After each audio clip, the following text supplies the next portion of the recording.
Mr. Belvedere is the light of my life. Well, I'm wondering, should we kill him?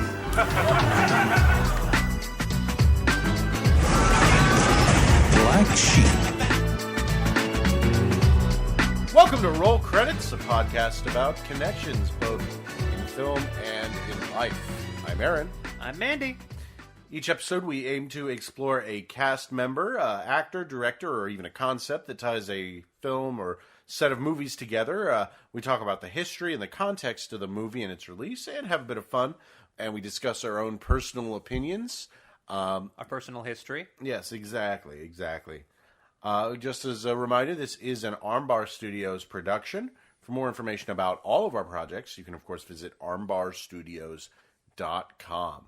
So, this week, we are continuing our Chris Farley arc. Last week, we did Tommy Boy.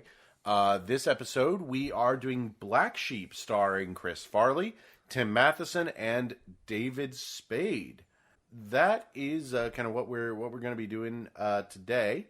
I just want to say, if you thought things were a little heavy last episode, I'm just going to admit, in the history portion, things are only going to be getting more heavy going forward. It's not to take away from Chris's triumphs, because I think, if anything, the fact he is such an icon and still a representation of the Midwest can and should be the takeaway here. I'm only looking to share his story because, I do genuinely find the struggle behind the genius genuinely fascinating. Yeah, he's a really fascinating guy. I feel like I only know kind of the half of it. I've heard a lot of whispers, but I've never done a deep dive like you have. The more I'm reading into this, the more it's kind of like the Iron Claw with clowns. Oh, wow. Like, I don't think it's like a fully abusive dad. However, the dad had a lot of problems that Chris had later on in life. And then it's also weird how, like, majority of them then became comedians. Oh, yeah. That is really interesting. It's a very funny, I say a funny comparison. It's actually quite sad. But, it's interesting as someone who did not know about all of this. So, yeah. So just before we begin, before we go into this, I want to let everyone know, if you've not seen Black Sheep, it is the heartwarming story of a tense governmental election between a straight-laced politician and his opponent, who plays dirty by implicating his well-meaning but buffoonish brother in scandal after scandal. Or at least that's kind of what it's about. We'll talk about that. I could save Black Sheep, and I will tell you today. Okay. All right. Yeah. So, before we go into our own thoughts, you've been doing a lot of this research. Tell me, bridge the gap here, because we did Tommy Boy last week, and then now we have Black Sheep. What led, like, between the two movies? Obviously, Tommy Boy came out, and Tommy Boy was not a critical success, I would say, but has absolutely been rescued over time. I think nowadays it's very much a cult classic, like we discussed. Black Sheep, apart from Comedy Central viewings, has not received this kind of reappraisal. But I feel like there's a very interesting story here because, and here's the really cool thing, like this, not to go in too much into, my feelings about this, but my eyes shot open when I saw Penelope Spheeris was the director. And it's very funny that we spent so much time last week talking about Wayne's World. So give me a little bit of the history, bridge the gap here for me. So this film is absolutely fascinating. Like, I had no idea just what to expect with this one. This is definitely the most troubled production of Chris Farley's career, though, which is, saying a lot here. Oh, by the way, I'm going to interrupt this real quickly just to say one thing, because I just learned a few days ago, Josh Gad is directing a Chris Farley movie. This is legit. Oh. Yeah, like a biography on his life, a biopic. We did not do this as any form of cross-promotion. We're not trying to reach that algorithm. And let the record show that I fucking hate Olaf. That snowman can melt. He was the worst part of the Kingdom Hearts 3 and Frozen level. Now, I don't think he played.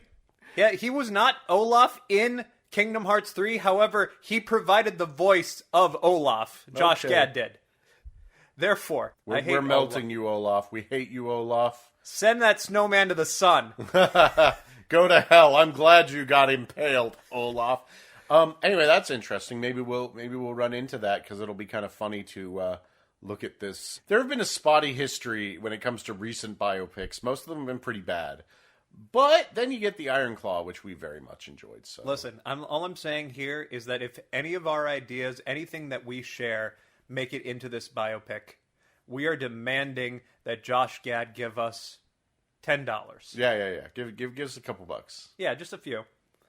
All right, so getting into the history, I would like to credit the biography documentary that I mentioned earlier from A&E that interviewed people from Chris's life, and then I also took notes from the book The Chris Farley Show and the documentary I Am Chris Farley, and everything that's not from those sources I will bring up while talking about it. So, we pick up where we left off in 1995 after wrapping up production on Tommy Boy. So, to keep things simple, there was ratings dwindling with SNL. The writing actually took a massive hit, and the cast was up by 17 members, which I think is probably one of the biggest casts in SNL history. By the way, I just want to interrupt this. Between last episode and this episode, we did see Uncut Gems. Adam Sandler was awesome in it. Justice for Adam Sandler around this area. Justice for Adam Sandler and also Chris Farley. Because Sandler and Chris were blamed in a big New York Times article. The hit piece you mentioned, yeah. Yeah. And then, immediately following that, Chris and Adam actually starred in Tommy Boy and Billy Madison, which came out before the end of their final season. Mm-hmm. So they were going straight into Hollywood at that point. And, even though New York Times blamed... You mean Happy Madison? No. Happy Madison. Happy Gilmore. Yeah, no, it's Billy Madison and Happy Gilmore. Yes, I'm sorry. I always... Okay. And Happy Madison is the company. I'm sorry. So, even though... New York Times said that these two guys were at fault. Lorne Michaels, the SNL guy, never really felt like they were to blame. Mm-hmm. He still kept in touch with them. He produced their films. And, as for Tommy Boy, I know it was weirdly watched by everyone I knew growing up, but it was also technically a flop. Critics didn't like it. The most popular ones at the time... I would say Siskel and Ebert hated it. Yeah. Roger Ebert wrote a scathing 1-star review. Yeah, we discussed that. He just hated the thing. To quote it, he actually said, "It has only one original idea, and that's a bad one. The inspiration of making the hero's sidekick into simultaneously his buddy, his critic, and his rival. And it's like the part was written by 3 writers locked in separate rooms." And, that quote is just wild to me. Yeah, it's wild to me with the context of having watched Black Sheep, which actually feels this way. And also, he is this, is that not, the dynamic of, Siskel and Ebert? They are rivals, they're friends, and they also critique each other from time to time. Absolutely. In fact, that's something brought up by... if you're interested, I know this is outside the purview of this podcast, but Opposable Thumbs. It's a new book released about Siskel and Ebert and the history of that show. If that's something that interests you, highly recommend it. But I think maybe he caught it at the wrong time. He still hated the movie even several years later. There was a list that happened in the 2000s where he listed his most hated films, and Tommy Boy was still on it. I did see later on that he did defend Chris Farley, which I think we're going to get into that a little bit later. Get into that. But, I think the most positive thing I saw him say before that is that he would attend a Dusk to Dawn Chris Farley film festival, then sit through 5 minutes of Pauly Shore and jury duty. Oof. That said, audience feedback, also feedback from the people who worked on the movie, was a lot more positive. Peter Siegel, its director, said by its 10-year anniversary in 1995 that it was actually in Paramount's top 10 video rentals of all time by 2005. Yeah. So, although it bombed, it's pretty safe to say that they earned that money back. Rob Lowe also called it the best movie for 15-year-old boys ever. Yeah, you mentioned that as well. So, looking to make their money back from the missed opportunity on promoting Tommy Boy hard when it first came out, and considering like how much money they got back from rentals, they decided that they needed to rush out another film with Chris Farley and David Spade in lieu of a sequel, and it really was rushed. So Lorne Michaels, the SNL producer, was the one who brokered these deals with Paramount, starting with the original Wayne's World and including Tommy Boy. They had Chris signed down for a 2-movie deal, starting with Tommy Boy, and even though it was more of a cult hit, Tommy Boy did well enough that Paramount's demand was just to basically make Tommy Boy again. Okay, so they were like, hey, get Chris Farley and David Spade back, make another comedy. Exactly. Basic stuff. Like it was. We compared him to kind of an Abbott and Costello thing. I think that's what they were trying to go for here. Yeah. Maybe that's just not what like Farley had actually wanted. So, the problem here is that Farley's actual 2 contract deal had gotten dragged into this fight that Lorne was having with Paramount at the time too. So. Wayne's World 2 was getting made. What happened was Mike Myers actually wrote a script for Wayne's World 2, which Paramount had passed on. Mike Myers was basically saying that he wasn't going to do the movie, so Lorne had to work between Michael and also Paramount here. Okay. It's funny because, man, I really do wonder what his Wayne's World 2 script... I had no idea because... I've seen Wayne's World 1 and 2. I saw it when I was in high school. I kind of went through a phase where I was like, well, I want to watch all the Saturday Night Live movies. And I didn't. I watched, like, Night at the Roxbury and Wayne's World 1 and 2. And my review of Wayne's World 2 is it's actually pretty funny, but also really derivative, and it has a lot of the same jokes, especially the ending is literally the same. You don't say. So Paramount, who wanted to rush out like just another Tommy Boy, just made like another Wayne's World. Yeah, a Wayne's World. That was exactly the same thing. Yeah, well, it's mostly just a lot of the same jokes. I mean, there are some okay ones, but it's absolutely, especially by the end, it's a huge step down. So Lorne believes that Paramount was taking it out on Chris because Paramount did not want to work with him on any of the projects that Lorne and Chris's agent had actually wanted for him. And there was some really big stuff here. So Chris got offers for the bowling movie Kingpin. So that was by the Farley brothers. They were coming straight off of the success of Dumb and Dumber at the time. Oh, yeah. So I haven't seen it, but so there's a character in it who is an Amish bowler, I believe. And the role actually went to Randy Quaid. Oh, okay. But that was what that was going to be Chris's role? Yes. Okay. It was originally written and they wanted Chris Farley in the role. Although, here's the thing that disappointed me hard because I've actually seen this movie.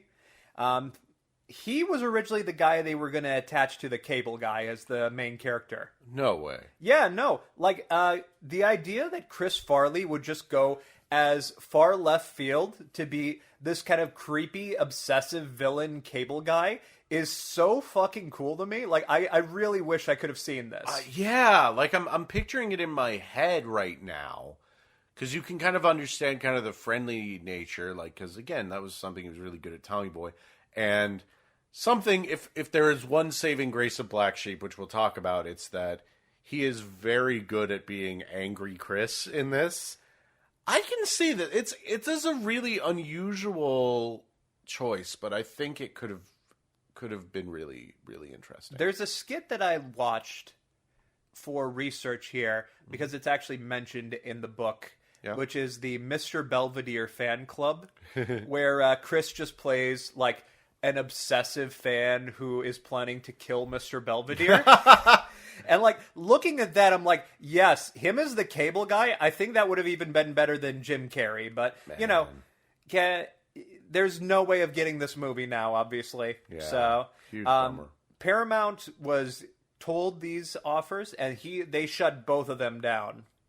Huh. To its credit, though, you know, Paramount, I do feel like they wanted this film to be a success.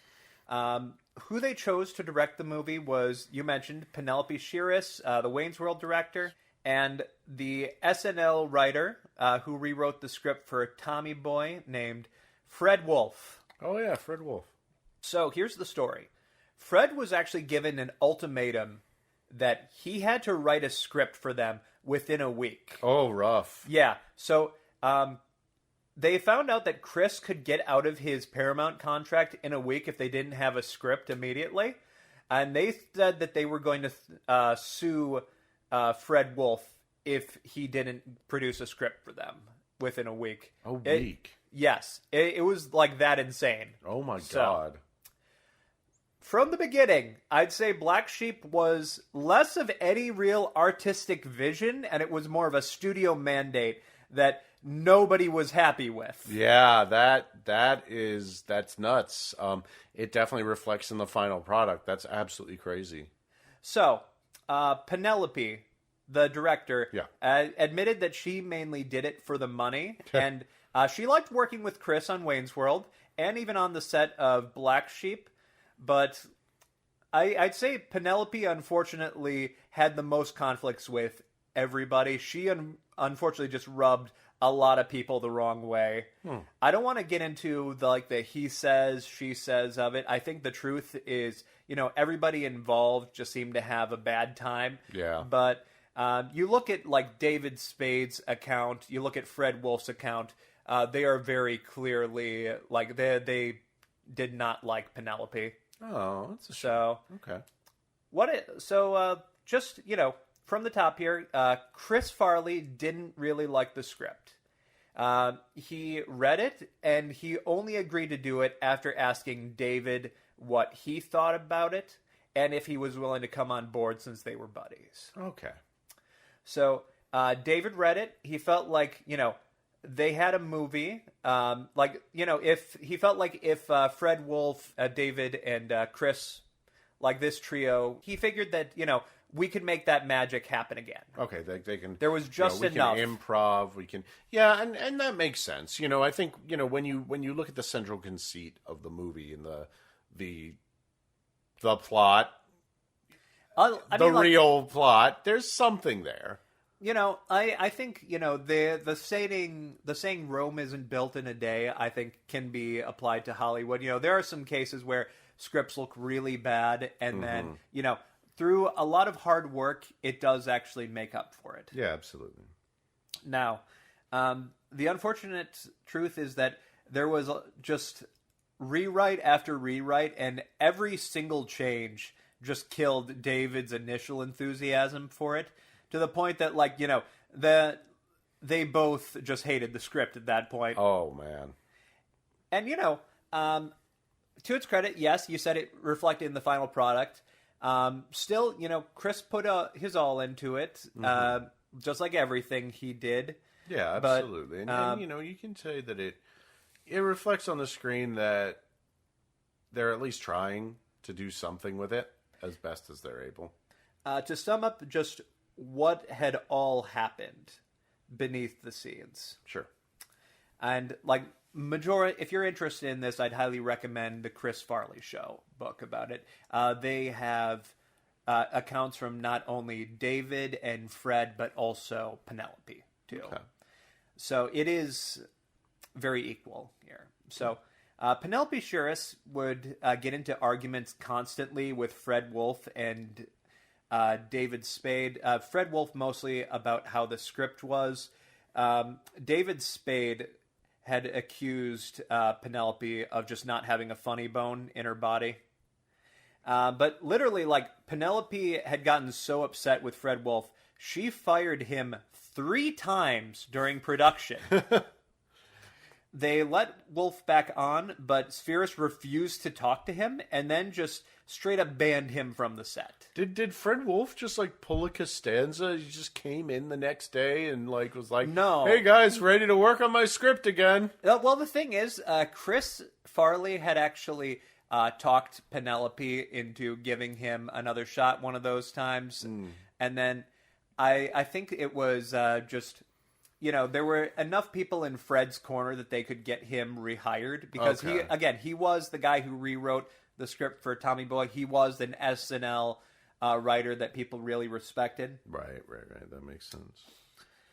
So Matheson, who plays Chris's brother in the movie, he was suggested by Farley because Farley loved him in Animal House. And this is something that you'll find with even like the smaller people who worked for Chris, the people who barely got to know him. He loved Chris. But he had a feeling that the film just got worse and worse the longer that he was on. He said as much. And but that's interesting. That's another Animal House connection. You know, we go and see Chris's, fandom of that movie and everything in it, kind of, and how it influenced him. You know? Like literally, like when they were trying to figure out who should play Chris's brother, like Chris had apparently immediately suggested Matheson. He did not know Matheson at the time, but they met through this. Oh, that's pretty cool. Chris was just a fan. Right. And then I think that Chris Farley really took, the production on this the hardest. But if you ask me, I think David Spade may have gotten out of this just the worst out of anybody. There was an interview that he did with Cinema Confidential later on, back in the 2000s, where he talked about filming this film. He was put under bright lights so hard that he gained light sensitivity and also permanent eye damage. Oh. There was a stretch of time in which he could not be out in the sun ever without like a pair of sunglasses and like a hat. And in fact, if you see pictures of David Spade where he's wearing just like a lot on his head, like that's the reason why. Oh, wow. Is he still? I don't know if it's like still that bad, but at the very least, I remember growing up seeing like news shots, TMZ style shots of David Spade. He was always wearing those sunglasses. So, man.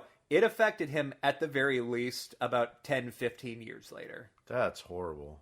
That's really horrible. And he just hated working with Penelope Spheeris, and I think the feeling is mutual there. Yeah. Weirdly enough, the one person I've seen talk good about, Black Sheep, I've not seen him say a single bad thing, was Gary Busey.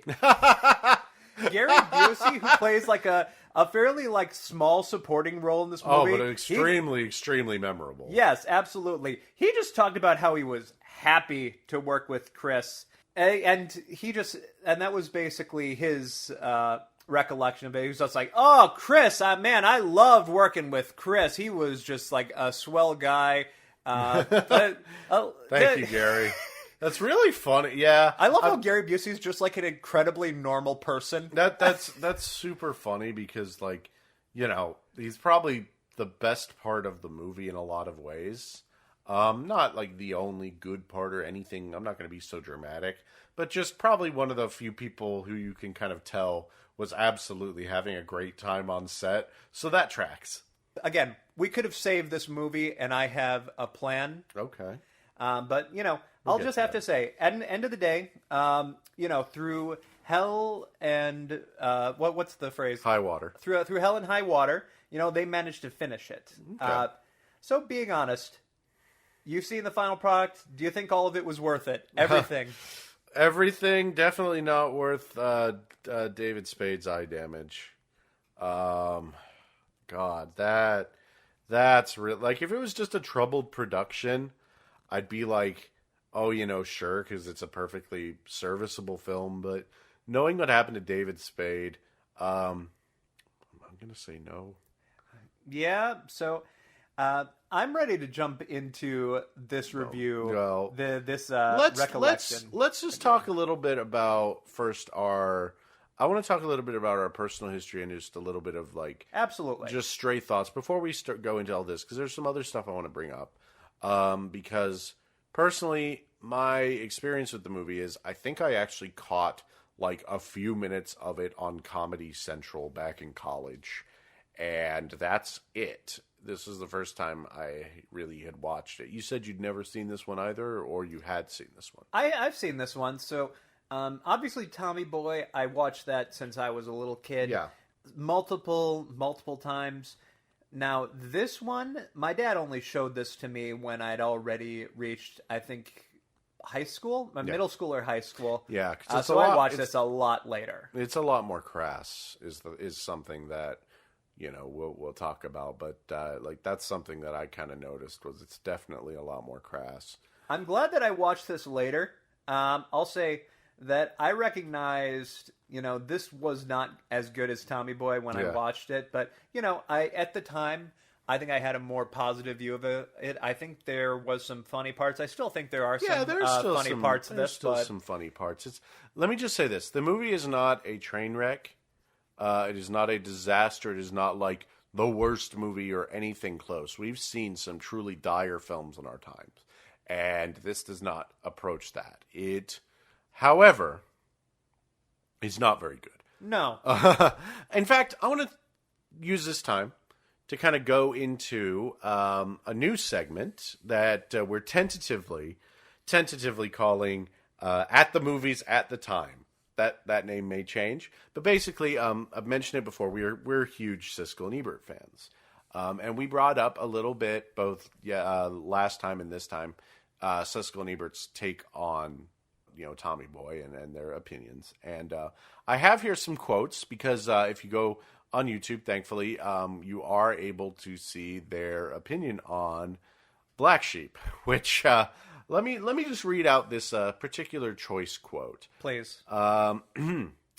So Ebert said, "It's one of the worst comedies I've ever seen and also one of the least ambitious. It doesn't even seem like they're trying to make a good movie." Siskel replied, "This is the first movie I have walked out of in 26 years. I had 20 minutes to go and I left. Chris Farley is not funny. I knew John Belushi. He is no John Belushi, and he's no John Candy. He is not funny." Ebert replied, "He didn't even have a chance to be funny with this script." Now, that's a really great quote. The thing that really stuck to me when watching that was talking about how it's not ambitious. And knowing, I kind of agree. I mean, I agree. That's the thing. One thing that kind of regularly came up while we were watching was kind of, it's always the obvious joke, and never in a funny way. Like, look, let's be honest. We love ourselves some middle of the road comedies. We like King Ralph. King Ralph, part of the funny to me is that it always goes with the really obvious joke, and it kind of, I don't know, it kind of works as a charm point for it for me. But this, like, if there's a running gag that involves Chris Farley getting stuck in something, he's going to get stuck in it. That's the entire joke. And it's going to happen every single time in this movie, and it's never going to be funny. But we'll get to that. But I want to also kind of follow that up by talking about, again, they were very, very harsh on this film. However, a week later, in the Happy Gilmore review, Ebert then would say, last week we talked about Chris Farley, and I just want to say I think you're hard on him. It's the writers that are doing these actors injustice. Chris is funny on Saturday Night Live. I just haven't seen a movie that Chris Farley is funny in. Now, you and I obviously disagree. We thought Tommy Boy was funny.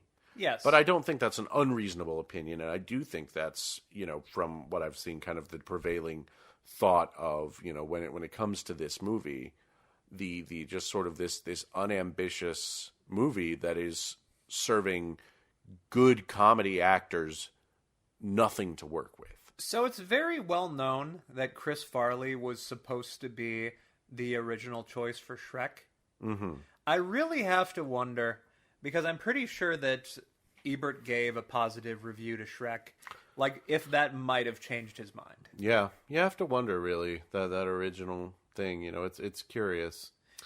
But the Siskel, I walked out of the theater thing, like, to me, that one I always remember. Yeah, it's funny because we actually, when watching this movie, you originally thought he said that he walked out 30 minutes in. It turned out that he walked out 20 minutes before. Yeah, it was 20. I thought it was like 20 minutes into the movie he walked. But out. here's the thing: knowing what happens 20 minutes into this movie, which for those who have seen the movie, it's the fire extinguisher deliverance gag. And then 20 minutes before the end of the movie, it's the nitrous oxide highway chase, quote unquote highway chase gag. Yeah, I was actually going to bring up specifically the time, like specifically when that would be, the timestamp for it. Okay, yeah, like I don't blame the guy, but we'll dive deep into those. So, so we watched this movie on streaming. We watched it. I think we rented it from Amazon Prime. Looked fine. I looked into this, into our new segment, second segment, sort of a follow-up on how we talked about the Blu-ray release last time. Okay, no, I'm sorry to tell you, we actually skipped the review this time. We're just going to be doing new segments. Yep, no reviews, only segments. Sorry, guys, no reviews allowed. But no, I want to talk, let's get physical. Let's get physical. Physical. So, apparently, now I admit, did not look into previous DVD releases of this movie. But as of right now, according to Blu-ray.com, the latest Blu-ray of this movie that has been released offers solid, good video, good sound. It was advertised with surround sound. And I can say that, if it's comparable to the streaming one, then yes, that's probably true. Does not have a 4K. It has no extras. 0. Compare that to Tommy Boy. Compare that to the version of Tommy Boy that we have, which had, director commentaries, actor commentaries, deleted scenes, outtakes, alternate takes. And this has nothing but the movie. You know what the problem would be? They're going to have to get David Spade and Penelope back in a room in order to record it. I'm it just suddenly makes sense that there's not even a commentary track. I don't think anyone wants to talk about this movie. Unbelievable, right? No, it is. I was thinking to myself, does this film have a steelbook? And also, what would the steelbook look like? It'd probably be some kind of political thing, probably. To me, I'll say this. This movie feels like something Shout Select would put out. A decently well-remembered... I mean, if... we just got releases of, Tank Girl, and that movie's perfectly middle of the road, It actually feels, like it'd be enough of a movie that someone would want to put a decent version out. But no, it's just a bare-bones Blu-ray with just the movie. And I remember just watching this first when it was on DVD. Yeah. So, I for all I know, I could have probably had the first ever DVD, when it had first dropped. Oh, that's pretty funny, actually. So, are you ready to get into the movie? I'm ready to get into the movie. Okay, so I just want to start off. Can we just compare the openings here? Yeah, absolutely. The opening of Tommy Boy starts off with young Tommy racing to get to his school bus. He misses it. He has kind of this big Ferris Bueller run through everybody's yard in order to get to school. Yeah. We get introduced to him and also David Spade's character when they're kids. It's not this really sums up what the movie will be about so much as it introduces you to Chris's character, and you do get a lot of the way he acts in Tommy Boy, very early on. I think he even says "Holy shnikes" as a kid. He does. Yeah, and it's charming. It's fun. And "Shut Up, Richard." Yes, it's charming. It's sort of a goofy little opening, and then it transitions into his college days where he has friends. And, from there, we really get what the movie's about. And then here, the opening, we have a political campaign, like a press conference. Yeah. Featuring the person who's running for governor. Yep. Governor of Washington, by the way, Washington State. Yeah. So Chris Farley's character comes in on a car, trying to do a big truck, a political truck. He's stumping. He's stumping. He has the vote for my brother van. He has the megaphone. He's making the calls, hey, vote for governor, vote for governor, vote for this guy, and then he gets chased by dogs and starts screaming. Yeah, he gets chased by dogs. He starts yelling at the dogs, and then because he's too busy paying attention to the dogs, he ends up just crashing the car. Yeah, into a bunch of fire hydrants. It's very slapstick, but it's more depressing. Yeah, it's a weird tone, isn't it? Yeah. Okay, I'm glad it's not just me. I was watching this being man, the tone of this movie's a little strange. Very strange. It just gets stranger, but it doesn't have any of the charm that even the first 15 minutes of Tommy Boy has. Yeah, and Chris is just furious in this. This is very angry Chris in this movie, rather than, having a good time Chris. I think part of it is the sound mixing was just absolutely terrible. Yeah? There's almost no music cues or sound cues. If there are, it's very weird ones. I'd love to talk more into it, but I don't know. Even the way, I don't know, maybe the DVD sounds a little better. I swear to God, maybe with the surround sound on the Blu-ray. Watching Tommy Boy and hearing how crisp this audio is versus watching this, it's muddy. Everything felt like it should have had something more underneath it. It felt like it was like having just a straight conversation while you're walking. Yeah. It's not really movie material. Yeah, it's very strange. Now the scene does, of course, set up Matheson and Farley as brothers and stuff, but it's, I don't know. It just feels very strange. It feels hollow, which is the big thing. Because here's the thing with Tommy Boy, is that movie feels very authentic. I think is the appeal, whereas this feels extremely inauthentic. And again, knowing that it was basically a weak script from a studio mandate, that explains a lot. If there's one decision I think they made right with the opening, is they set up David Spade and Chris Farley immediately. Oh, yeah. And David Spade gets to be kind of a sleazy, sort of mischievous kind of guy in this one, which is a lot of fun. The dynamic is unfortunately not different enough from Chris and David in Tommy Boy. Mm-hmm. But, I think at the very least there is potential with their characters. You're right. David Spade's character is somebody who is just trying to get promoted, and he is just kind of a guy who's in it for himself. Yeah. And then you have Chris Farley's character, a genuinely well-meaning guy who's trying to help out his brother. Right. And even with all of the angrier dialogue, all of the pissed off jokes, and as we'll discuss, all of the significantly worse fatty fall down, look at this gross fatman jokes.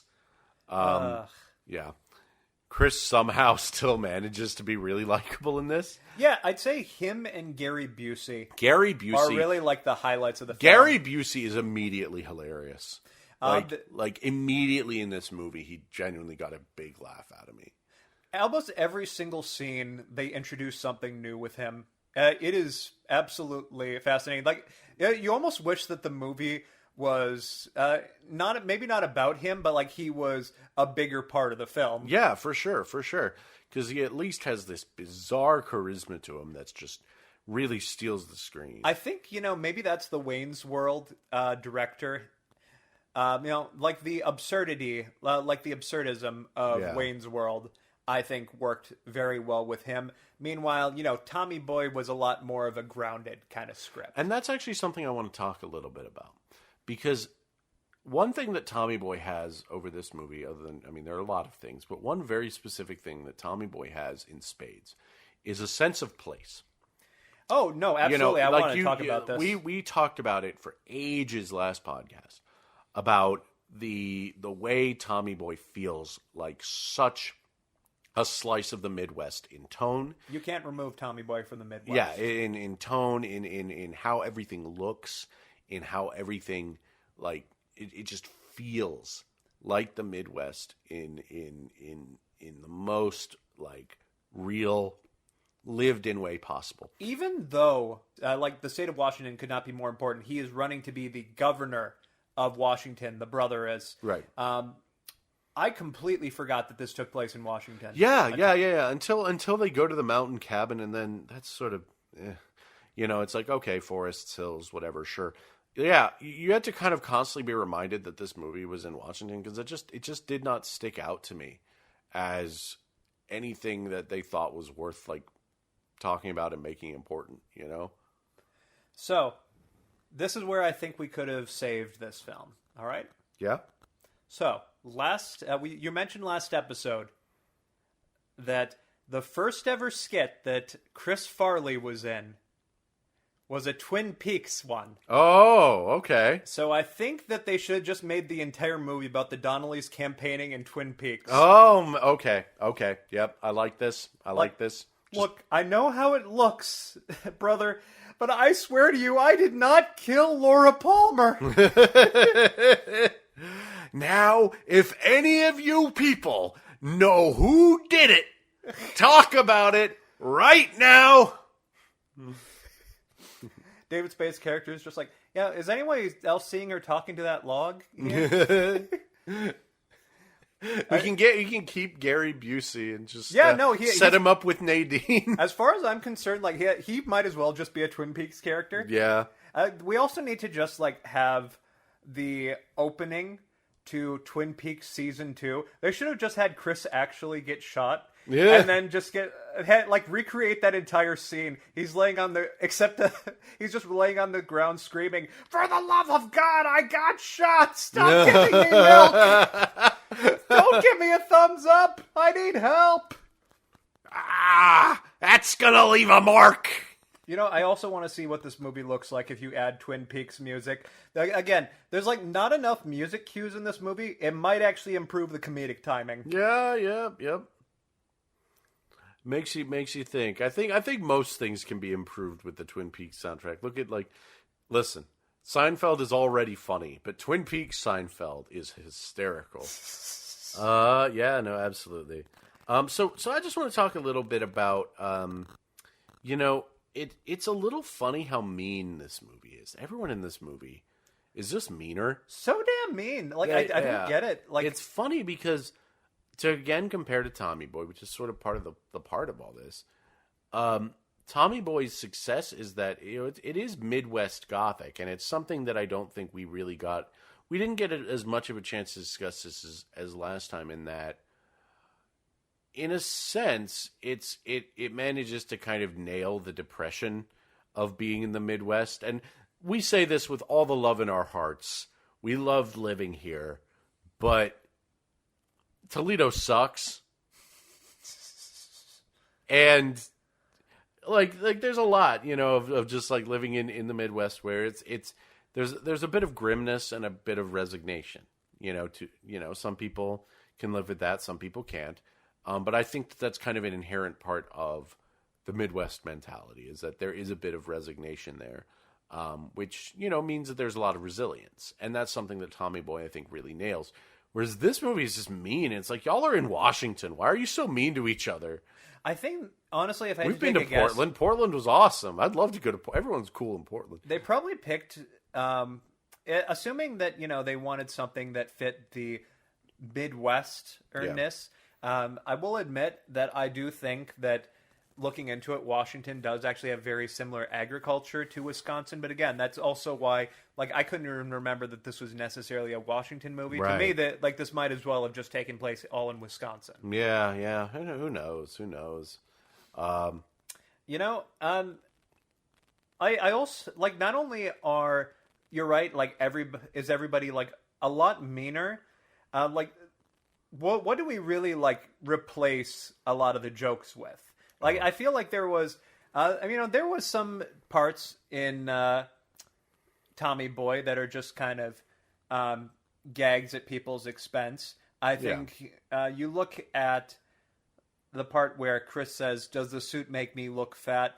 And then David says, "No, your face does." That's just kind of meant to be more barb. of a yeah, it's meant to be kind of a small roast, but also more of a character informing thing. Yeah, like, exactly. Yes, David Spade's character uses the fact that Chris is fat as kind of like a gag. Yeah, but also the joke he's isn't kind of that he's like a stuck dumb up stickler, Yeah, and...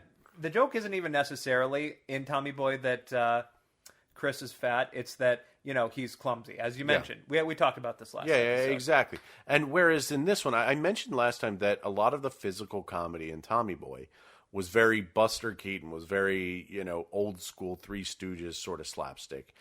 This is just epic movie. Yeah, I mean the physical comedy in this movie does not work for me. I think the moment that really got me was the one where he goes to like vote in the voting booth. This happened much later. Yeah, into this the is like movie. near the end of the movie. But he goes to vote in the voting booth. He turns around just to show that he is voting. He has voted, and he's walking out. He gets caught in the voting booth. Like, it should be easy. Like, he should understand. Like, hey, I went in sideways in order to get there. Like, I'm going to go ahead and turn sideways around, now.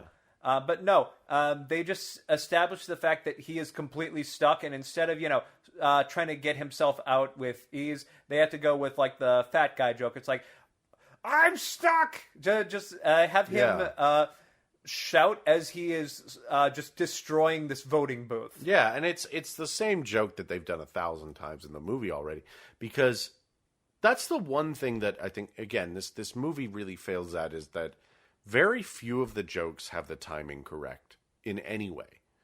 The physical comedy is just... There's a scene where, shortly after, where basically... So the story is that Chris is getting implicated in a lot of scandals.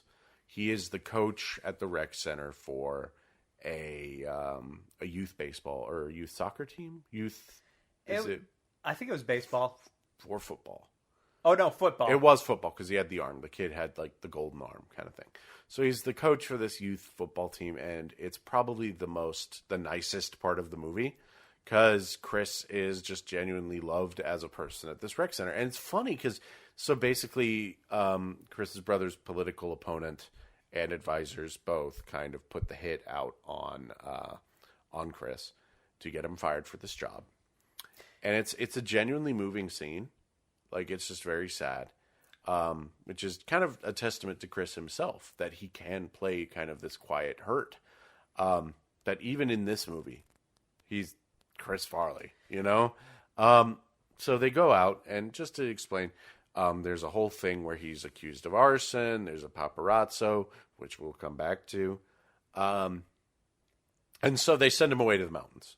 Basically, they send him and David Spade away to a mountain cabin. I think that's how they get there. Yeah, there's a lot that goes into just the plot of this movie, and how it's very much like they can't really figure out exactly it's like, what the so full what idea is it about? Is it about the politician and his goofy brother? Is it about the politician's like opponent trying to sabotage this through the goofy brother? Is this about David Spade and Chris Farley going camping? Because that takes up a huge chunk of the movie, and it just feels like it's a completely different movie. It's about Chris Farley doing a bunch of vehicle-related pratfalls. Yeah, like 90% of the jokes are vehicle. Yeah. Like he just keeps getting he shuts his thumb in the car door, but not. Mike shoves gets his tie stuck in the trunk. Mike gets his tie stuck in an airplane. Mike crashes a car. Yeah, it's like it's all the same. You see Mike's butt crack. You see Chris Farley's butt crack because he's gross and fat. They do all this, and then also at the same time, like whenever that's not happening, they maybe try and play up the sympathy too much. Which I hate that, because, I do feel very bad for Chris in this movie. Like, again, I did feel his emotions coming through, because he tries his hardest. Yeah, that's the thing. He's trying so hard. You really more or less is. pity him because of the movie he's in. Yeah, he really is just given so little to work with, because he's either told, hey, fall down and scream, or emote sadly at the camera, or yell, like, be angry, Chris. And that's it. And it's like, damn, okay, man. But to go up to this, all of this leads to them being in this cabin, and there's a part where there's a bat in the cabin. And it lasts forever! I just remember that, like, one of the first things they do, like, they find a bat in the cabin. It takes a while for them to really get the bat going. That, like, at first they think it's part of the painting, and then as soon as it goes off, just one of them shouts, "Oh, Ozzy Osbourne!" Like, it was a very lazy joke. That's a lazy joke because here's the thing. The bat wasn't... Ozzy Osbourne bit the head off the bat. What are you referencing by calling the bat Ozzy Osbourne? Are you saying you want to bite the head off the bat? Like, the entire story is that someone tossed a bat on stage, Ozzy thought it was rubber and bit the head off, but it was a real bat. So, like, well, what are you trying to do here? It feels like they had, like, some part of a joke in this. I did kind of like the part where Chris was like, "Oh, the bats are attracted to light," and David Spade's character just reminded him that it was moths. Like, I feel like if it was, you know, as simple as that, and then immediately they took care of it, it would be fine. But no, it really does just take... It felt like at least 5 minutes. Yeah, it takes forever, and it's not funny, man, because it's just, like, the timing is so off. I also just want to talk about, speaking of things that are just off, even the fact that that the political opponent burned down the rec center is insane escalation. And, you know, we talked about, you know, escalation of in Tommy Boy of him threatening to blow himself up. That was at the end of the movie. You know, this is, like, crazy that the inciting incident is, like, okay, so the incumbent governor of Washington is, like, or no, it's not even governor. Isn't he running for mayor? No, yeah, he is. It's governor. Okay, it is governor. Okay. I thought it was president, actually, when until I went back to it. It was like, oh, they did have it, like, smaller. So. Okay, governor. Okay. But basically, it's just like she's this incumbent governor, and she goes from, like, political hits of, like, look at his goofy brother who is kind of a slacker and a mess up, and, you know, it's like, well, we can't get him there. What do we do now? We burn down the rec center and frame him for arson? It really sucks, and you know what else I hate about it? So just to jump ahead a little bit, yeah, while this is going on, so they set this up, the rec center burning down in about 15 minutes, yeah, as something that Chris Farley's character is meant to be blamed for, but they also have no way of, like, immediately, like, proving it, because the cop comes in and he's friendly with Chris. Yeah, Chris has, like, a cop friend who tells him just to get out of there, and he'll just say that he didn't see him. Yeah. And then, you know, there's also, like, a reporter who takes pictures around this time. Yeah. We see the reporter take pictures, but then also, like, 10 minutes later, the villains are saying, oh, there was no proof that Mike, Chris's character, was involved at all in the fire. And it's just like, well, what about the reporter? Like, was that not set up by them? But then, like, we learn, not even, like, 10, 20 minutes before the movie's about to end, that no, actually, the reporter just didn't, like, reveal this to anybody until, like, this one specific plot moment that's seemingly taking place. What, like, a week later, 2 weeks later? Yeah, it's super weird. Did he just not go to the police about that? He just didn't go to the police. He didn't go to I guess he kept it to blackmail whichever side he wanted to see win, or whichever side would give him the most money. That was explained. But also, it's ridiculous, because it's like... Why did he take so long? Yeah, well... Especially right after the fucking rec center burns down, like, that would be your opportune time to get money. Yeah, exactly, because, like, look, I'm going to blackmail you guys. Yeah, I know. And it's just... It's super bizarre, because you'd think that the political opponent set this up, you know, of just get the reporter to take pictures of Chris's character doing the arson. Like, you'd think that's the entire point. But no, it's just kind of not. And it all just feels like a huge contrivance to get Chris and David to the cabin. Do you think that maybe Fred Wolf had written this into the script, but then, like, forgot about it? Or maybe he just, like, thought a little bit later, like, oh, you know what, I should find some way to raise the stakes. I'll have it be that, like, a reporter took a picture of him setting fire, but then he realized, like, oh, no, wait, I didn't write that into the script. Let me go back. But then he doesn't reference it at all in between. It's bizarre. It really is. It's very much like a screenwriting 101, directing 101, filmmaking 101 kind of blunder. It's very weird. Yeah. There's so many things that just feel like, I'll have to admit, this is if there are some good jokes, as I mentioned, but I do think there's so much of this film plot wise that doesn't really work for me, and then joke wise that doesn't really work for that me. is the one thing that really sucks, is that the gags don't connect. So many of the gags just do not connect to anything. This to me, the big failure of a scene in this entire movie is after they go to the cabin. They're just hanging around, and a Jeep full of locals who are, country people, I guess, pull up, and it just becomes a random Deliverance reference. Oh, I don't even know if it was. It was. Dueling Banjos was playing. Dueling Banjos was playing. It just becomes kind of a random, haha, remember Deliverance? Get it? Because they're hillbillies, and they threaten David Spade with a fire extinguisher, and it's they drive off, and he's like, yeah, well, at least you didn't shove it up my ass. And then they shove it up his ass. Ready Player One voice. Remember Deliverance? Yeah. Remember Deliverance? Remember Tommy Boy? Remember the last time you felt joy? I think that, the whole nature stuff, it feels like almost every other joke, they keep going back to the exact same ideas, unless it's a weird thing like the Deliverance stuff.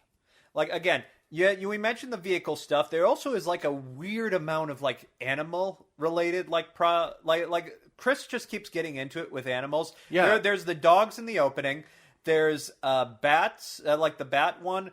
There's a scene with raccoons and all that. Yeah. Later on, they go ahead and get a water bucket, and then it's oh my God, there's snakes in it. It feels like they were just trying. Do you think they just were oh, what if the bees were actually there in the bees scene? Yeah, in Tommy it's Boy? so weird. And here's the problem with this movie. So, I mean, there's a lot of problems, but here's one other problem with the movie. During the entire excursion where Chris and David are in the woods, there's a scene where a big rock rolls down a hill. I hated that moment. And shoves the house. Here's the thing. It's a bad moment. It's very stupid. But I think it would have landed if the entire movie wasn't just bad Rube Goldberg machines leading to bad Chris Pratt falls. Or, it's Chris it really Pratt is falls. just that, but yeah. You mentioned the boulder scene. It is a little deeper than that. I think the boulder scene really highlights a big problem I had with the movie, which was they set up a punchline, they set up a joke only seconds before they execute it constantly. Yeah.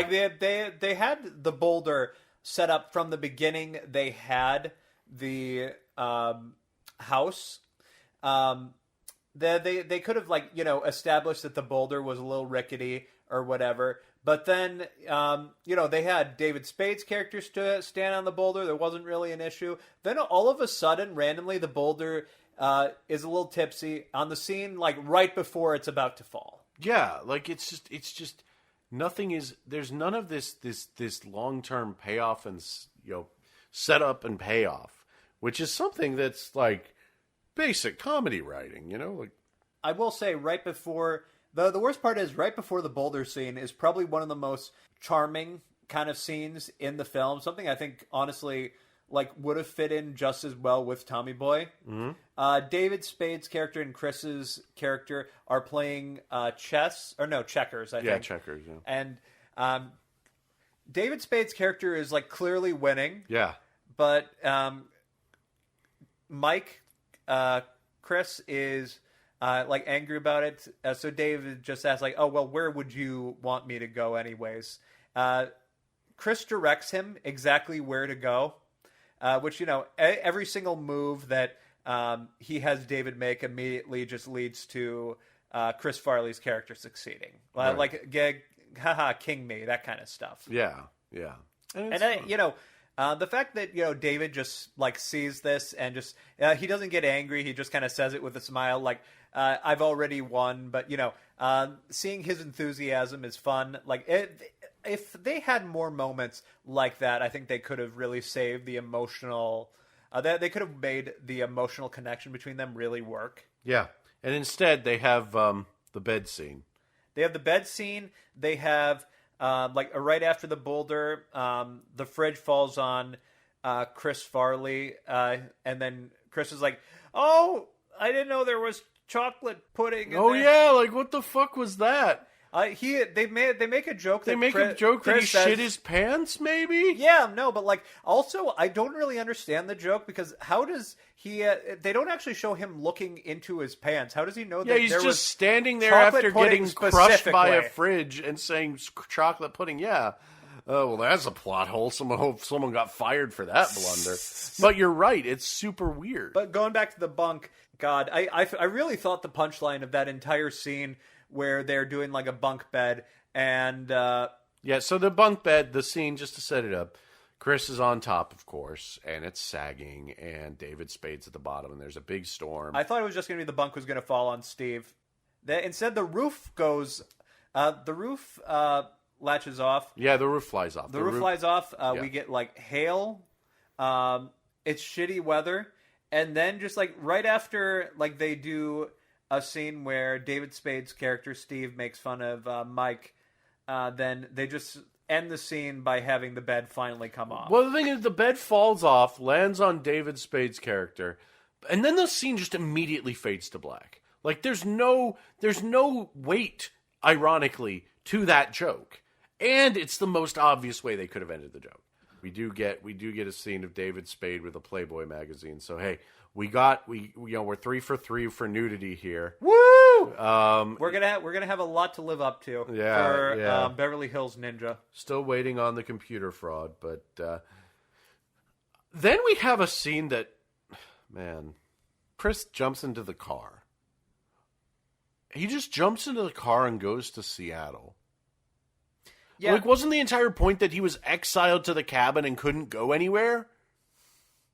No, you don't understand. He had to support his brother. No, I it was weird. Like, I feel like they had MTV sponsorship or something. Yeah, that they had to get out of the way. Rock the Vote or whatever was MTV. That wasn't. It was MTV Rock the Vote. I've never even heard that this was the thing, but I take it was just... Yeah, it was. This is actually what they named Smackdown Your Vote after. Okay. So... Yeah, Rock the Vote was a big thing. It's also name dropped in the Lemon Demon song, Samuel and Rosella. You know, these kids today with their rockin' the vote. The irony of this film being the film that, didn't have as many music cues as Tommy Boy. Yeah. And yet it had a score, which is more you can say for Tar. And yet, for whatever... You're right. And yet, like, at the same time, this is also the one that had, like, the big MTV scene. Yeah! Where Chris sneaks in by pretending to be a security guard. We get, like, a comedic scene where steam comes out of his ears while he's yelling at punk kid. Yeah, he's yelling at some punk kids. It's the MTV thing. I thought I had missed something. Because I blinked and they were just at an MTV concert in Seattle. And Chris was a security guard yelling at kids. It really feels like they're like, quick, how do we get him from point A to point B in a way to make sense? And they're like, it doesn't make sense. Just have him drive there. The script writers was like, we used animal jokes for the last 4 jokes. You got to pick something else. He leaves the cabin. Yeah. And now I will say this. This is probably the funniest sequence in the film. Yes. 100%. Yeah, because basically Chris goes and he meets one of the bands backstage. I didn't catch what band I was. I think it was just an unnamed Rastafarian band. Okay. Meanwhile, like Mudhoney is on stage. Yeah. Doing like a full song. Okay. And so basically Chris smokes weed with the reggae band. And it's funny. It is funny. The funny part really is, I don't even know if they necessarily showed him, like, with the band getting high, but like he acts high afterwards. Yeah, he acts high. He's hanging out, and he's like, I want to compare it, but it's very much kind of the same as the Alice Cooper Millie Walker joke in Wayne's World, in terms of just you're backstage with a band and someone you don't expect, in this case Chris Farley, is like having this really enlightened political discussion about, deep social issues. Mike becoming woke was a great moment. It was funny. It was very funny. They could have made an entire movie about it, but honestly, I don't trust it for the Yeah, 90s. no, definitely not. Definitely not.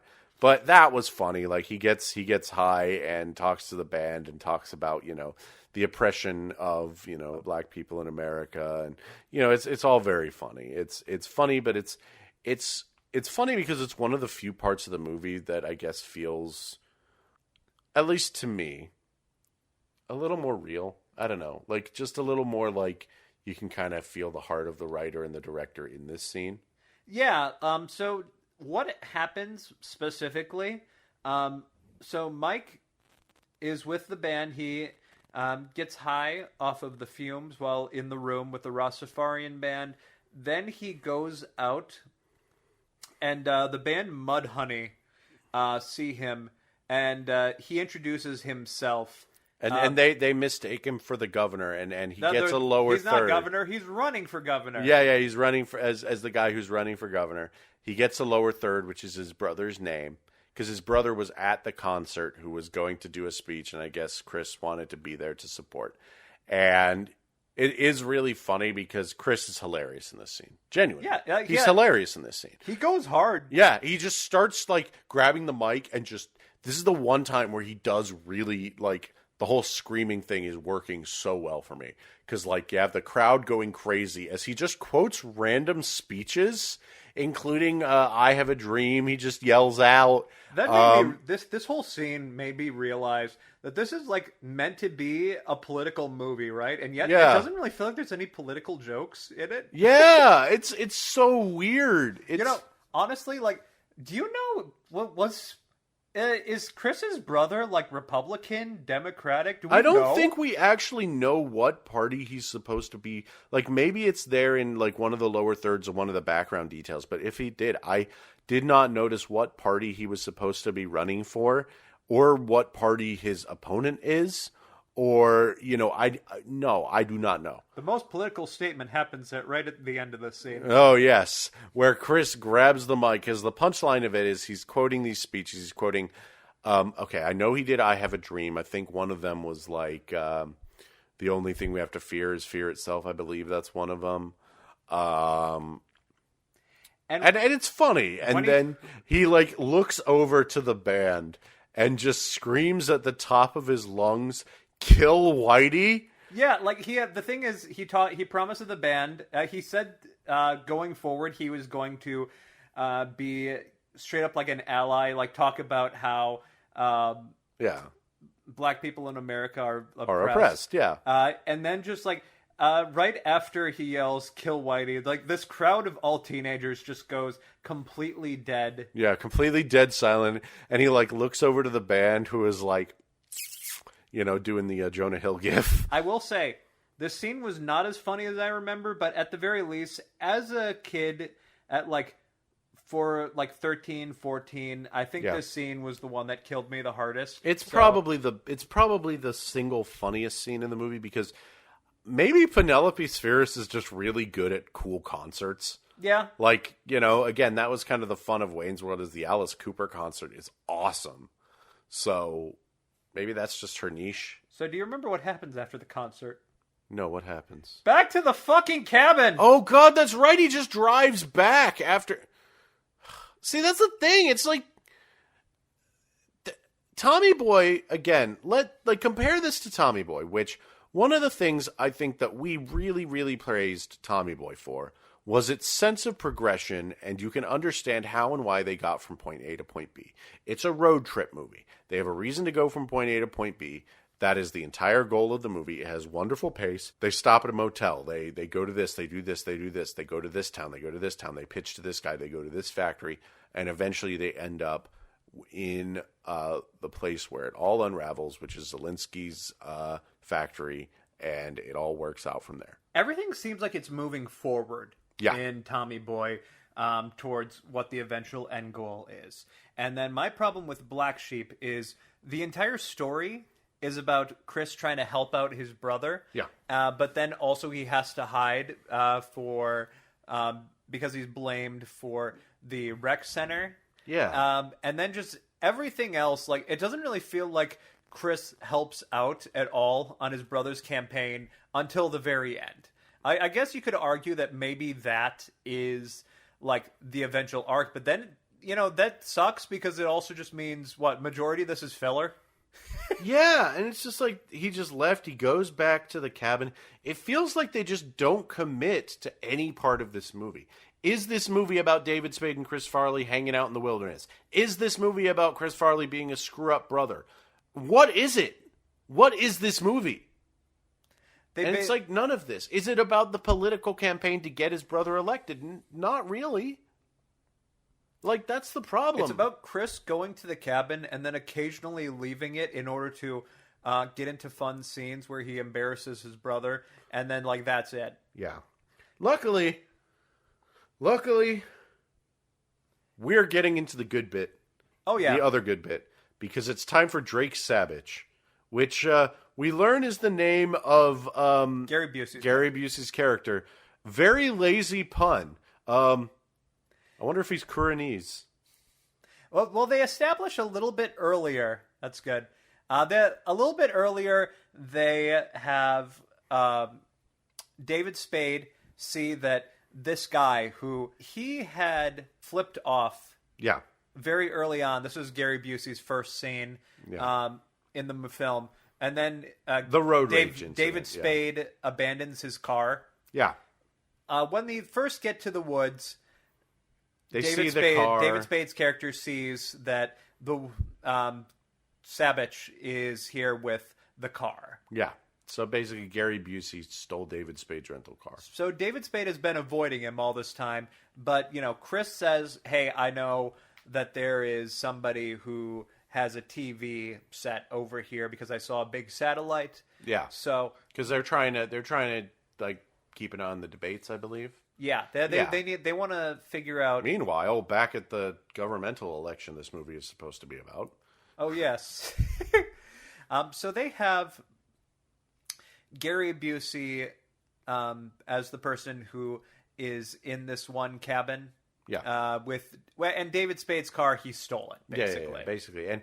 And so first thing you notice in Drake Savage's trailer is definitely the giant "Don't Tread on Me" flag. That was rough. Yeah, that's rough, buddy. And then just the line by David Spade, Steve, I just don't really get it, but like I wrote it down because it's still baffling me. He says it's like Leatherface, Chucky, and Jan Brady all rolled into one. I get the Leatherface, and I get Jan Brady. Jan Brady is like the 70s. Yeah, kind of the 70s thing. The 70s thing. Leatherface, or 50s or whatever. He's kind of like the Texas, the hillbilly kind of thing. Texas Chainsaw, the rural kind of thing. Why is he Chucky? Why specifically Chucky? Yeah, why specifically Chucky? It's another one of those really weird references where they like weren't sure, like, because I didn't see any dolls, I didn't see any voodoo. Like, let's see what makes Chucky like if you were to say, well, this guy is like if Chucky was a real thing. Would you think voodoo? Would you think also it implies that these movies happen, like that this movie takes place in a world where Child's Play, Texas Chainsaw, and Brady Bunch are all like media. It's gonna be messed up if Chucky ever watches Black Sheep. Oh man, can you imagine if I hope he does that. They need to do that. I mean, the latest season actually happened around like a political debate. Yeah, I know. I have to wonder. It would be very funny. It, so. Yeah, that would be funny. Listen, retroactively, Don Mancini add a Black Sheep cameo just to break the timeline. That is such a weird line. Maybe they're talking about Chucky Rugrats. I don't think they're talking about Chucky Rugrats. Anyway, speaking of funny David Spade lines, he keeps saying, "I'm going to go take a squeege." Like I missed that. No, he says it like 3 or 4 times. First time it's because he's taking a phone call. Second time he's really peeing. He's like, I'm going to go take a squeeze. She just like elongates that. And half the movie, like half the jokes in this movie outside of the MTV scene are really only funny because one of the characters says a word funny. Halfway through David Spade taking a squeege, Gary Busey comes back. By the way, Gary Busey was not at his cabin when they went to go check out his TV set. But he's But back. they decided to, let themselves in and watch it. Gary Busey stops David Spade as he's peeing. David Spade just pisses himself. Yeah, he just keeps peeing. Like, over and over, there's just constant pee noises. He pees for like 20 minutes. Okay.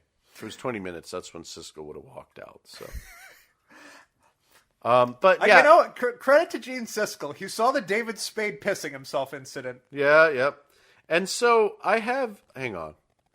I have in my notes that Chris does an ugly attitude adjustment through a table to Gary Busey. Yeah, no, I think he was saving, he basically saved, Steve. That's right, because like Gary Busey shot up the rental car. Yeah, and then, Mike was just trying to be a good guy. Yeah.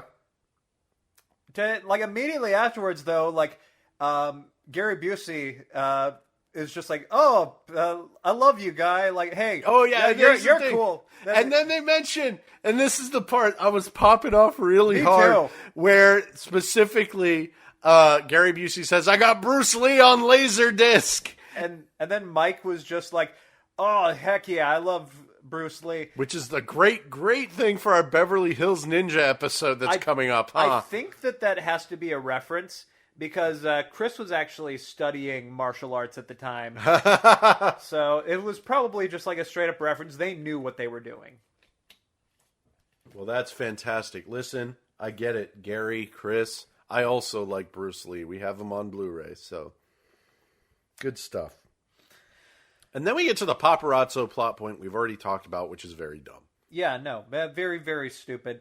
And this happens like the day they do this so that it hits like the day before the voting. Yeah, the voting. I feel like it made more sense maybe if the political person had set up these photos and then dropped them purposely the day before the election in order to keep this horrible incident on everybody's mind. Yeah, exactly. And it's just one of those things that just isn't working out. And so then we get to, you mentioned it before, but there's the voting booth scene.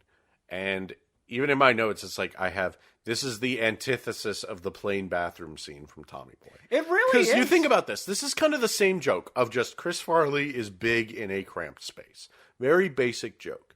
But it's all in the presentation, where the joke in the plain bathroom is that changing in a cramped space is annoying for anyone. Whereas the voting booth is literally just haha fat. He's such a big guy. He could have turned. It's unrealistic and it just sucks. Yeah, he could have turned. He brings the whole voting booth with him and smacks an old lady. It's not funny. I think like a combination of that and the very ending scene are like the biggest sighs in the entire film. Yeah, which is funny when they're supposed to be some of the bigger hits. Something that kept coming to my mind, don't know why, just going to shoot this out there, is that in this movie I wrote down that Chris Farley has Meatloaf energy, like the singer. And I don't know why. I think there's just something about what he does with his voice or something where he just kind of feels like he could have played Jack Black's dad. I kind of want to see that album. I know, right? Well, like get Chris Farley to sing on a Meatloaf album. God, like can that you would have imagine? been so cool. That would have been so cool. Like, man, if only. I mean, we got Jack Black and Meatloaf together at least. Man, that would have been so cool. Right. R.I.P. both of them, man. But yeah, that's all I kind of got is just, was there another high scene around this point? Well, I remember the scene where Chris was getting high with the kids. Oh yeah, he on. said, "Don't do drugs." As part of like this whole thing where he's like, "Hey, don't do drugs," but also, they take this out of context in order to be like another knock against the against the brother. Against he's the like, brother. oh, he's doing drugs with the kids. Yeah, that scene's charming. You know what I just realized? You know who we didn't bring up this entire time? Who? The campaign manager. Oh, God. He's so inconsequential outside of, like, getting Chris to the cabin. There's a campaign manager for both the villain of the movie and also Chris's brother. Yes. And Chris's brother's manager does not like Mike. He really just does everything in his power to fuck over Chris, but he's not even like necessarily like the main villain. He's just, sort of the arc for... He's just a jerk, I guess. For the brother character. Yeah. It's weird. But, he is in majority of the scene, and I cannot tell you, like, any real aspects of his character other than he's trying to help the political campaign, and he hates Mike. Yeah, like, literally. He just exists to kind of be an antagonistic force. So, voter fraud. Yes, we do get voter fraud, not computer fraud this time. We get voter fraud, which is nice, So 3 for 3, naked people and voter fraud. Computer fraud. So you remember the episode of The Simpsons in which Sideshow Bob manages to fake win an election because he uses the name of dead people from the graveyard in order to... and then just puts them down as voters? Yes. They use this exact plot line here in Black Sheep. Yeah. And which came first? That's a good question. I didn't actually look this up. I'd have to imagine it has to be Black Sheep. Yeah, probably Black Sheep. Or no, I think it's called Sideshow Bob Roberts. Yeah. Sideshow Bob Roberts. The episode is 1994. Wait, that's 2 years before this movie. Yes. They did the episode of The Simpsons before Black Sheep. Oh my God. The Simpsons, I mean, what can you say? As the famous sayings go, Simpsons did it. But also, you didn't...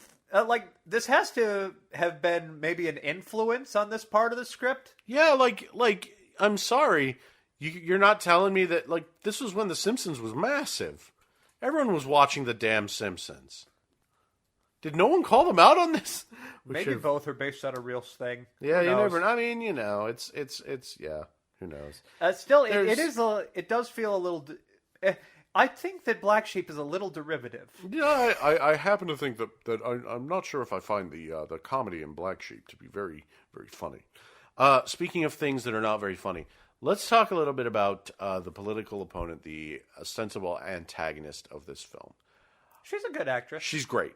She is not given anything to work with. No. Like, she's a very funny actress with nothing to work with in this role. Like, she's kind of doing the uptight, it's the obvious 90s uptight, curly-haired, pantsuit Hillary Clinton. I feel like if this movie was made today, she'd be Amy Poehler. Yeah. It's just that kind of thing.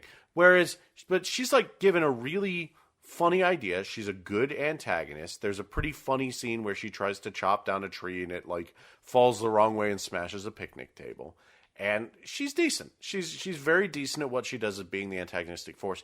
But she is giving nothing funny. This is like again, you compare this to Rob Lowe, who is given great material at being a fucking sleazeball in Tommy Boy. His character is like serious, but gets into Wile E. Coyote shenanigans where he just keeps getting into like slapstick. To the point that the finale, the point that his ultimate execution makes a lot of sense and is fun, and it's earned. And this is she just does not get anything funny given to her, and I feel bad for the actress because she seems like she's doing her best. I think this is what Roger Ebert meant when he says that this film doesn't feel like it's even trying to be funny. Yeah. Like, there's so many aspects, a second or a third rewrite, which, again, some of the rewrites did make this film better, but a second or third good rewrite of this movie could have been something. There is a kernel of a funny movie in here that has a lot of things that it could be exploring. It could be exploring the failures of the two-party system. It could be exploring all of the political issues that were brought up during the MTV Rock the Vote scene. It could be exploring, that maybe, things like voter fraud or, any number of issues. Pick your favorite pet political issue, and they could have explored it. And this movie is not interested in exploring any of that. It has nothing to say. None. And that's, I think, the thing is, it just ends like it has this big, bit where they fake an assassination, I think it was. Or is that what it was? Oh, no. They're trying to kill him? Like, this is after the nitrous oxide scene, which, by the way, there's a scene. Is this the scene? This is the scene where Gene Siskel left. Is that basically they're driving this police car to get to this big political rally after discovering that Governor Tracy. I'm sorry. Governor Tracy has been stacking the votes with the names of dead people and getting her goons to vote for her. And it's crazy because Chris breaks into a library to find the voter records and delivers a speech at her victory party, basically her big I'm the governor, I'm gonna stay the governor party. Right before this, we get one positive payoff, which is the campaign manager gets kicked off of the limo. Yeah, because he tells the brother, "Hey, you either stop caring about your brother, or you can just let me go as a campaign manager." He lets go of the campaign manager. Yeah, and it's good. And that's the other thing is that, man, there's so many parts of this movie that could have worked. I actually thought that Chris Farley and Matheson were good. They were good, man. They had something that this movie, again, is just not interested in exploring because they just don't have scenes together. Anyway, so ultimately, they roll up in this police car. There's a bit where these nitrous oxide boosters that this police car, it's his cop buddy from earlier, had. They spring a leak, and so they're high and pretend to get away with a scam because they get pulled over for going 7 miles an hour on a highway, which pretty funny. But this is the part where Gene just left, the part where they're getting high on the road, and I get it because it comes to a point where it's you're not going to see anything new that you haven't seen in a million other stoner comedies at this point, especially watching this nowadays. I can only imagine, if Gene Siskel walked out of the movie theater then because he was just so bored by the movie that he saw one more predictable joke coming out, and this joke has now been done by, Dude, Where's My Car? And Pineapple Express and Name Your Favorite Stoner Comedy. Maybe not the same joke, but very similar jokes. Yeah. Crazy stuff because then the movie ends. Yeah.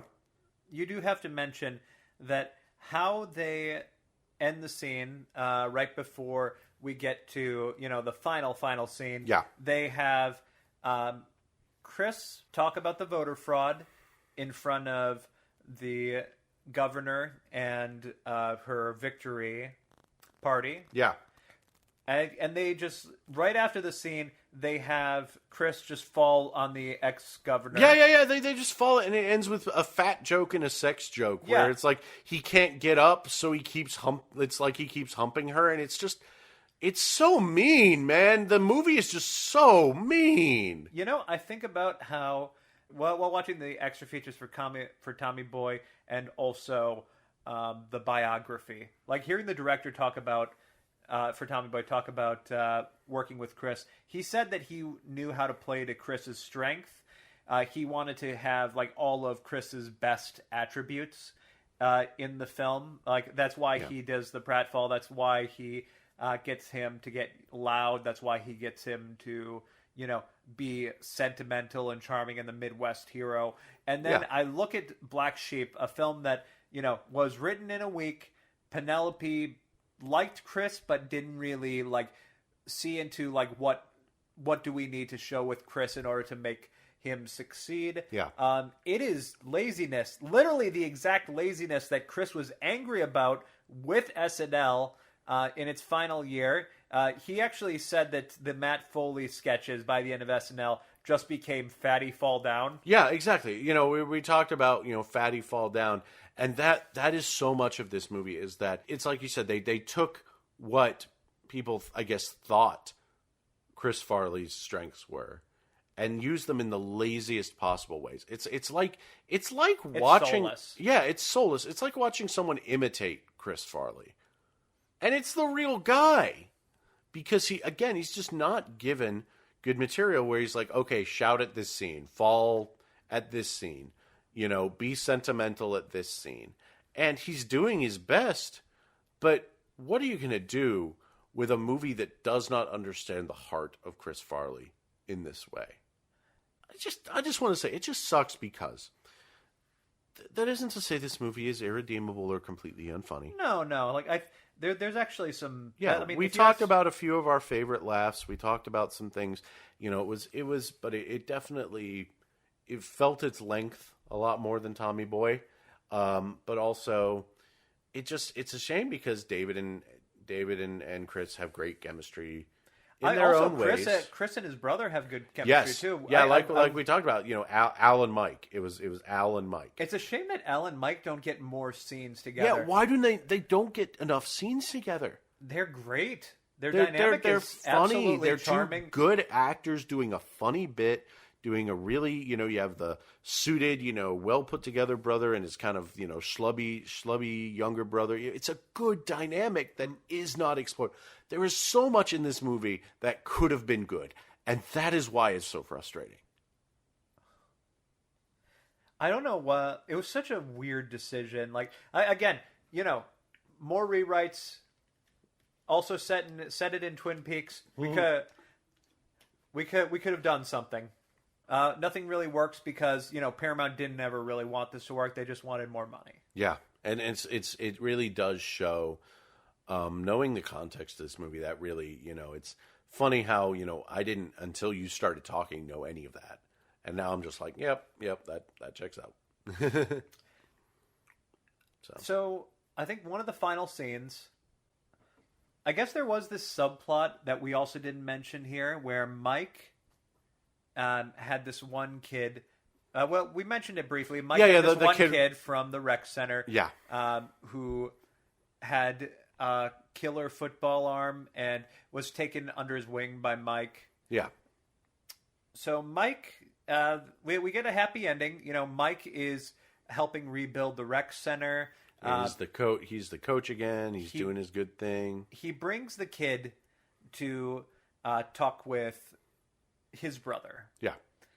The governor-elect now just signs the football, which is a very weird piece of memorabilia. Yeah, I'm thinking on it. Yeah, it's like football signed by the governor, I guess. It's cute, though.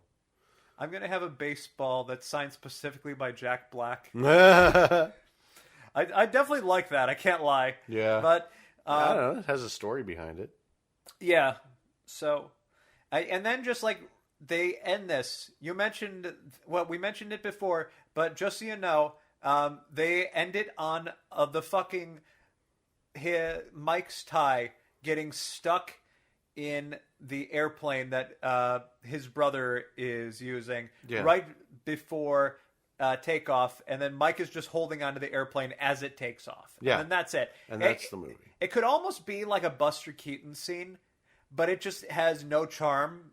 And maybe that part of it is the fact that, you know, Chris has already done this bit multiple times and has been screaming constantly throughout this movie. Like every other time we see Chris, every single time that Mike gets caught in he just does his whole "help me, I'm stuck. Why won't anybody help me?" thing. Yeah, like in Tommy Boy, he's just like, "Oh, that's gonna leave a mark." You know, it's like you know, there's such a It really is like in this movie. They told Chris to just go 100 the entire film, whereas that's not Chris's. That's not his to me strength. His strength is that he has multiple different levels. That he can scream, that he can go ravioli, holy cannoli, you know, and just do that kind of goofy grin, you know, that he can just kind of just be a little silly. And instead we just have that he's angry or that he's screaming, or that he's in He's pain. really sad. Yeah, it's just like he has two levels, and they just have him fluctuate, and that's it.